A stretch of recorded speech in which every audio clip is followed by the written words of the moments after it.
पहली बार ऐसा नहीं हुआ कि राम पे शंका हुई है, ये वर्षों से चल रही है।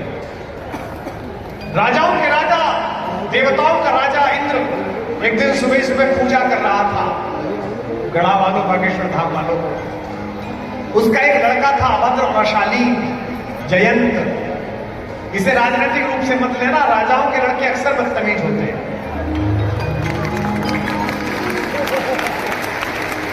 आपने देखे होंगे ना राजाओं के लड़के छतरपुर में चौराहे में पुलिस वाले से लड़ते हैं, तू जानता नहीं मेरा बाप कौन है।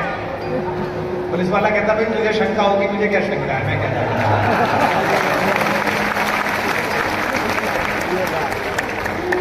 वो जयंत राजा का लड़का था, वो साधना से नहीं आया था, उसने पुरुषार्थ से स्वयं को नहीं गढ़ा था, उसने तपस्या से स्वयं को नहीं गढ़ा था।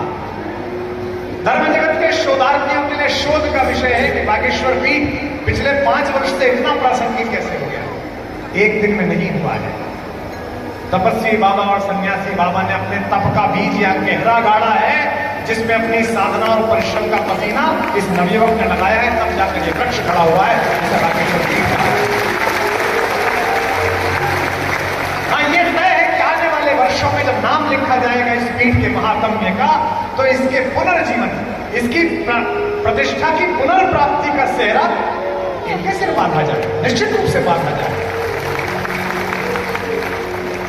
उसने अपने पिताजी से पूछा, इंद्र के लड़के जयंत ने, कि पापा जी आप क्या कर रहे थे? तो पापा जी बोले कि बेटा मैं भगवान की पूजा कर रहा था। तो जयंत बोला भगवान? शंकर जी, ताऊ जी? नहीं। ब्रह्मा जी, बाबा जी? नहीं। विष्णु जी, चाचा जी? नहीं। बोले कौन? बोले राघवेंद्र, राम। उसने कहा ये कौन आ गया? बोले ये सब देवताओं से बड़े देवता हैं, सब इन्हीं के चरणों में समाते हैं। इंद्र के लड़के ने पूछा कि कहां है, उनका महल कहां है? बोले महल में नहीं है, बुंदेलखंड गए। उसने कहा दिखाओ। इंद्र बादलों का देवता है, उसी की कृपा से हम एक दूसरे को संबोधन कर पा रहे हैं। ज्यादा जिद करी तो इंद्र ने बादल हटाए हाथ से और नीचे दिखाया कि वे रहे राम। मेरे सरकार उस समय आपके बुंदेलखंड के चित्रकूट में दोपहर के समय जंगल से लाई हुई लाल, सफेद, हरी मिट्टी को प्यालियों में घोलकर जगत जननी माता सीता के चरणों में महावर लगा रहे हैं। यह काम केवल प्रेमी कर सकता है, यह काम केवल पागल और प्रेमी परमात्मा ही कर सकता है जो राम कर रहा है। जैन से कहेंगे पूरा भगवान को उसकी पूजा करता हूं, लेकिन अगली बात पर आप फिर हंसेंगे। राजाओं के लड़कों की एक समस्या और होती है, वो अक्सर लोगों को उनके कपड़ों से तय करते हैं कि कितना बड़ा आदमी है। उसने कहा ये भगवान, ये वलकल पहने हुए, पैरों में बेवाई फटी पड़ी है, जटाजूट लट में बदल गई है, ये भगवान? पापा आपको कोई गलत फहमी हुई है, ये भगवान नहीं है। इंद्र ने कहा बेटा यही जिनके कारण ये सब तामझाम चल रहा है। उसने कहा नहीं, आपको गलत फहमी है, मैं अभी आपके भगवान को बता के आता हूं, इसमें तो ताकत ही नहीं दिख रही। जयंत कोए का वेश बनाकर पत्नी पर आया और उसने बेपरवाह प्रेम वशीभूत बैठी हुई माता जानकी के बाएं पैर की सबसे छोटी उंगली में तेजी से चोंच मारी। आप लोग सभ्य लोग हैं, आस्तिक लोग हैं, सनातनी लोग हैं, कितने भी सभ्य हों, लेकिन अगर मेला परिसर में, छतरपुर के मेला जलविहार में अगर कोई अभद्र व्यक्ति, कोई अशालीन युवक आपकी पत्नी, पुत्री, भाभी, बेटी, माता किसी को जबरदस्ती कंधा मार दे, तो आप भी पलटकर उसका गिरेबान पकड़ लेते कि तमीज नहीं है क्या? वे तो स्वयं भगवान थे, तीर कमान अंदर रखे हुए थे, क्योंकि प्रेम के क्षण में हथियार नहीं ले जाने चाहिए। भगवान के पास वो सरकंडा था जिससे वो अल्पना बना रहे थे माता के पैर में। भगवान ने उसी को साधा और जयंत की तरफ फेंका। अब जयंत भागा और सरकंडा भागा। जयंत टेढ़ा बेड़ा भागे, सरकंडा टेढ़ा बेड़ा भागे। ये कहानी 200 वर्ष पूर्व जब सन्यासी बाबा ने यहां सुनाई, जब हमारे परम प्रिय भ्राता के पूज्य दादा गुरु जी ने यह कहानी 100 वर्ष पहले सुनाई, तो यहां राज करने वाला गोरा उनकी कहानी पर हंसा।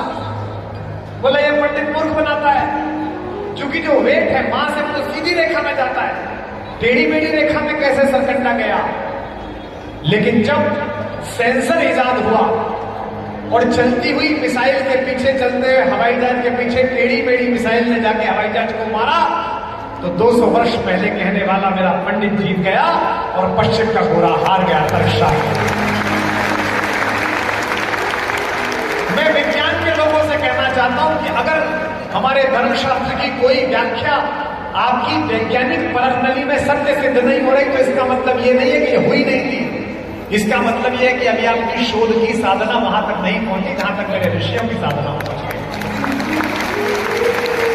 200 वर्ष पहले सन्यासी बाबा यहीं बैठ के सन्यासी गुरु हमारे दादा गुरु जब ये कहते थे कि आकाशवाणी हुई, तो बुंदेलखंड का गवर्नर रेजिडेंट गोरा हंसता था कि आदमी दिख नहीं रहा, no man no voice, how this pandit is saying. उसे पता ही नहीं था कि बिना मनुष्य के लिए आवाज आ सकती है। वो कहता था हो ही नहीं सकता, ऐसा कहता था 200 वर्ष पहले। लेकिन 200 वर्ष बीते, 50 साल पहले बुंदेलखंड में मर्फी के रेडियो की घुंडी घुमड़ते हुए जब रात को 9 बजे दिल्ली से आवाज आई, यह आकाशवाणी है, अब आप देवकी नंदन पांडे से समाचार सुनिए, तो दादा गुरु जीत गए और गोरा हार गया। है चमत्कार।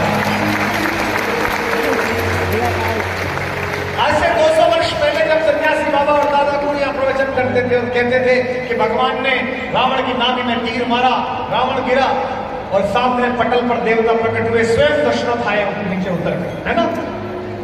पितई चितई दीने दृढ़ धर्म, भगवान ने अपने पिता को दृढ़ता से देखा कि मर गए ऊपर जाओ, हमारे को मोहाविष्ट मत हो, हमारे प्रति मोह पैदा मत करो।